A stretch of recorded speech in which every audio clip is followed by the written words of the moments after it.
Hi, this is Tim of the 1916 Company. Welcome and thanks for logging on. If you love this watch, email me directly, tmosso at the1916company.com for purchase pricing and availability questions concerning this watch. Today, one of the coolest debuts of the 2009 model year from Jaeger-LeCoultre. This is the Master Grande Tourbillon Perpetual, a watch with a tourbillon, a Kurt Klaus IWC sequentially programmed perpetual calendar, a platinum case from one of the elite brands in the business, and it's an automatic winder. It also has a chronometry Concours championship history. More on that in a moment. The watch is 43 millimeters in platinum and thus massive. I know, you're probably wondering, how massive is that, Tim? Fortunately, we have Sammy the Scale. And Sammy the Scale says that when you combine the strap, the white gold clasp, the platinum case, you wind up with something that is approximately 184 grams, a little bit more than that, but we're going to take the hang tag off.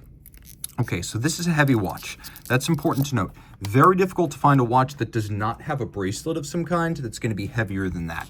The watch is 43 in diameter. If we take a look in the profile, you can see it's 13.8 millimeters thick, and it is 50.5 lug-to-lug with a 22 millimeter spacing in between the lugs.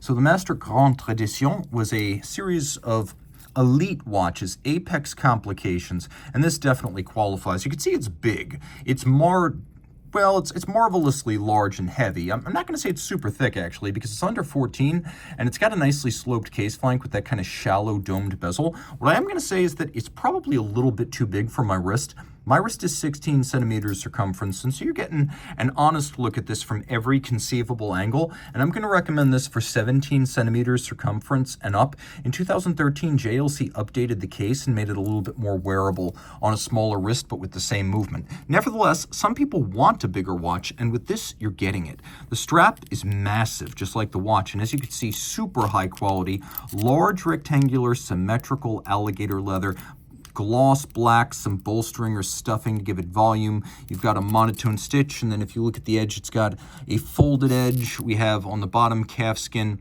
and this is a brand new JLC factory strap with no crimping or gouging. After 2006, JLC generally shipped double fold clasps with its high-end watches, and because of that, the transition from the single fold of 2005 to the double fold of 2006 resulted in the clasp being made of white gold. And the only reason I can think for that, because I don't think JLC was really trying to pinch pennies, I think they believe that white gold, which is the most hardened and mechanically viable gold, would be better for these tiny swing arms than if they were made of ultra soft platinum, which in watchmaking grade is softer than every gold. So the hardest and strongest gold was used for these tiny swing arms. Remember, the previous clasp was one big massive arm. So smaller swing arms, double deployant clasp, now made of white gold. The case is actually quite a bit finer and more elegant than the case form that JLC commonly used in the 2000s. It's not the super blockish and squared off design you would have seen on a master compressor. It does have a nice taper to it. You can see a satin finished case with blended in lugs. There's sort of a soft bevel on the edge of the lugs. And I should mention, this watch is spotless and freshly serviced as it came back from JLC factory service in the second half of 2024. So this thing is ready to go.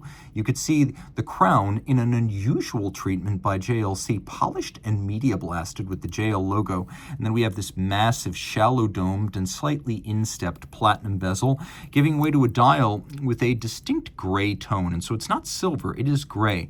This is something that JLC seemed to do a lot on platinum watches during the 2000s, and it's an effective look as it is a stronger aesthetic, more muscular than a wan silver white. You can see we also have this lovely downward step of the dial, which not only gives us a lovely clou de Paris cut, but also better ability to see the tourbillon assembly. Up at the top, you could see we've got these lovely faceted applique hour indices, and then hands that are Dauphine style, half frosted for better contrast. There's an azurage or concentric pattern in each of the registers.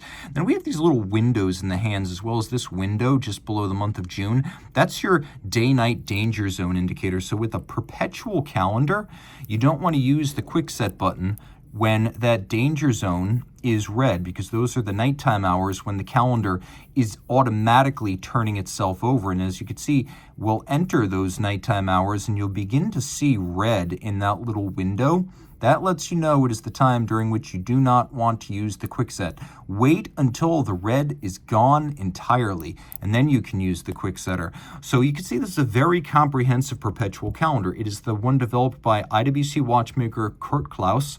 IWC and JLC were actually sister companies for a very long time, even prior to Richemont, back when instrument maker VDO owned them both. And so we have the Kurt Klaus system where one point of adjustment adjusts everything. Start adjusting the date and the day, the month, and even the year and the decade will adjust automatically. So you don't need to figure out what the current phase of the moon or date, month combo is. Just adjust for the correct date, and assuming you're in the right month, everything else will move in sync.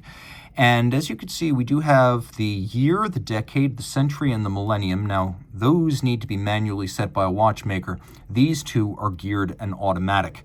Also important, we do have a moon phase, though an unconventional portrayal of it is a pointer-style moon phase. But this being a perpetual calendar, you don't need to touch the calendar until the year 2100, provided you keep it running. It can deal with irregular length months and leap years, and the moon phase is good for 122 years between settings.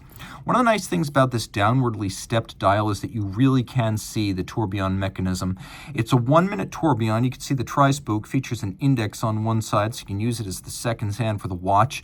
It's a 4 Hz beat rate. It is free sprung for durability and precise adjustment, and it has an overcoil, so the concentrically breathing and gravity agnostic overcoil ensures this is a chronometrically oriented tourbillon.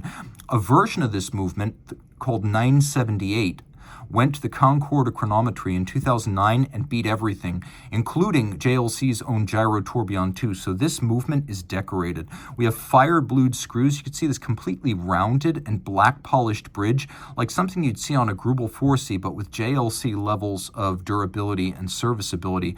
I don't think you can get your Grubel 4C tourbillon serviced in the United States. With a JLC tourbillon, you might.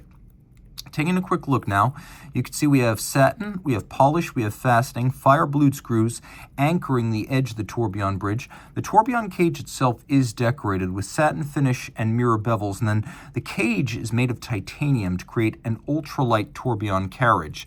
The watch features an automatic winding caliber 987 on the reverse side, and note that the rotor is multiply finished and 22 karat gold with ceramic bearings.